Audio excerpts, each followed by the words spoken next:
नमस्कार। भारत का संविधान ये शब्द सुनते ही एक नाम हमारे जहन में आता है, डॉक्टर बी.आर. अंबेडकर। बिल्कुल। लेकिन आज हम सिर्फ संविधान बनाने वाले की बात नहीं करेंगे। हम बात करेंगे उस इंसान की जिसने एक पूरे राष्ट्र को बनाया। हम सब जानते हैं कि उन्होंने संविधान लिखा, पर क्या हम उस इंसान को जानते हैं जिसने सिर्फ देश का कानून नहीं बल्कि उसकी आत्मा को बदलने के लिए एक जंग लड़ी? उनकी कहानी संविधान लिखने से कहीं ज्यादा गहरी है, कहीं ज्यादा क्रांतिकारी। तो चलिए आज उनके सफर को थोड़ा और करीब से देखते हैं। हम संविधान से आगे बढ़कर बात करेंगे। देखेंगे कि कैसे उन्होंने जमीन पर बराबरी के लिए लड़ाई लड़ी, कैसे एक मॉडर्न नेशन की नींव रखी। साथ ही हम महिला अधिकारों के लिए उनके संघर्ष, सिस्टम को उनकी सीधी चुनौती और आखिर में भविष्य के लिए उनकी चेतावनी को भी समझेंगे। तो उनकी कहानी की शुरुआत होती है एक बहुत ही बुनियादी चीज से, पानी। हाँ, समानता के लिए उनका संघर्ष पानी की एक बूंद के लिए एक बहुत बड़ी लड़ाई बन गया। अब देखिए, बात है 1923 की। कागज पर एक कानून पास हो गया कि डिप्रेस्ड क्लासेस भी पब्लिक तालाबों और कुओं का इस्तेमाल कर सकती हैं। पर कानून कागज पर ही रह गया। समाज ने उसे मानने से साफ इनकार कर दिया। तो फिर 1927 में डॉक्टर अंबेडकर खुद आगे आए। उन्होंने महाड़ के चावदार तालाब से पानी पीकर इस अन्याय को सीधी चुनौती दी। ये सिर्फ पानी पीना नहीं था, ये इंसानियत के हक का ऐलान था। और सोचिए, इस एक छोटे से काम को कानूनी तौर पर सही साबित करवाने में 10 साल और लग गए। 1937 में जाकर बॉम्बे हाई कोर्ट ने फैसला सुनाया कि हाँ, ये उनका हक है। लेकिन ये लड़ाई सिर्फ पानी तक या मंदिरों में एंट्री तक सीमित नहीं थी। नहीं, ये लड़ाई थी सोच की, एक वैचारिक लड़ाई जो समाज की जड़ों तक जाती थी। और इसी वैचारिक जमीन पर डॉक्टर अंबेडकर और महात्मा गांधी के रास्ते अलग हो जाते हैं। देखिए, गांधी जी का मानना था कि छुआछूत एक बुराई है जिसे हिंदू धर्म के अंदर रहकर ही सुधार करके ठीक किया जा सकता है, पर वर्ण व्यवस्था बनी रह सकती है। वहीं डॉक्टर अंबेडकर का तर्क एकदम अलग था। उनका कहना था कि छुआछूत तो बस एक लक्षण है, असली बीमारी तो खुद जाति व्यवस्था है, और जब तक इस सिस्टम को ही जड़ से उखाड़ कर नहीं फेंका जाएगा तब तक बराबरी आ ही नहीं सकती। उनकी जो किताब है एनिहिलेशन ऑफ कास्ट, वो इसी क्रांतिकारी सोच का एक पावरफुल डॉक्यूमेंट है। तो सामाजिक बराबरी की लड़ाई तो थी ही, पर इसके साथ साथ डॉक्टर अंबेडकर एक मॉडर्न इंडिया बनाने में भी जी जान से जुटे थे। और उनके कुछ ऐसे काम हैं जिनके बारे में हम अक्सर बात ही नहीं करते। चलिए आज उन पर नजर डालते हैं।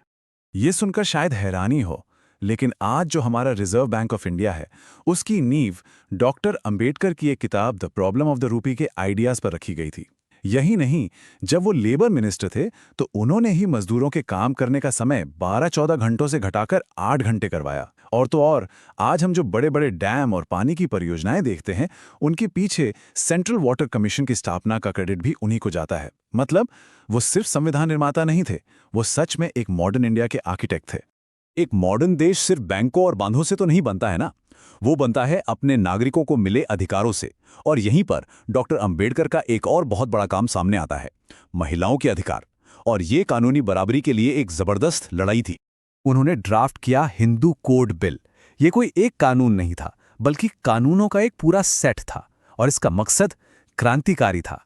शादी, प्रॉपर्टी, बच्चा गोद लेना, इन जैसे पर्सनल मामलों में औरतों और मर्दों को बराबर का हक देना। सोचिए, उस वक्त के हिसाब से ये कितना बड़ा, कितना प्रोग्रेसिव कदम रहा होगा। इसी एक बिल के अंदर 4 बड़े कानून छिपे थे। पहला, हिंदू मैरिज एक्ट। इसने पहली बार महिलाओं को तलाक लेने और गुजारा भत्ता मांगने का कानूनी हक दिया।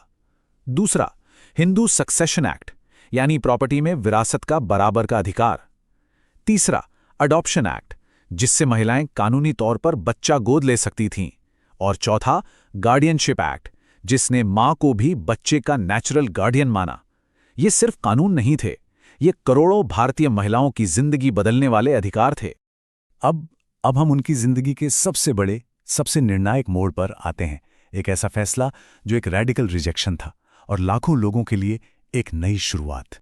8 लाख, ये सिर्फ एक नंबर नहीं है, ये उन लोगों की तादाद है जिन्होंने 1956 में डॉक्टर अंबेडकर के साथ इतिहास का सबसे बड़ा मास रिलीजियस कन्वर्जन किया। सोचिए, करीब 8 लाख लोगों ने एक साथ उस धर्म को छोड़ दिया जिसने उन्हें बराबरी और सम्मान नहीं दिया, और बौद्ध धर्म को अपना लिया। ये सिर्फ एक मजहबी फैसला नहीं था, ये जाति की जंजीरों को तोड़ने का एक बहुत पावरफुल पॉलिटिकल और सोशल स्टेटमेंट था। और इस कन्वर्जन के साथ उन्होंने 22 प्रतिज्ञाएं भी लीं, जो एक तरह से आज़ादी का मैनिफेस्टो थीं। उनमें से कुछ ऐसी थी, मैं ब्रह्मा, विष्णु और महेश में कोई आस्था नहीं रखूंगा और ना ही उनकी पूजा करूंगा।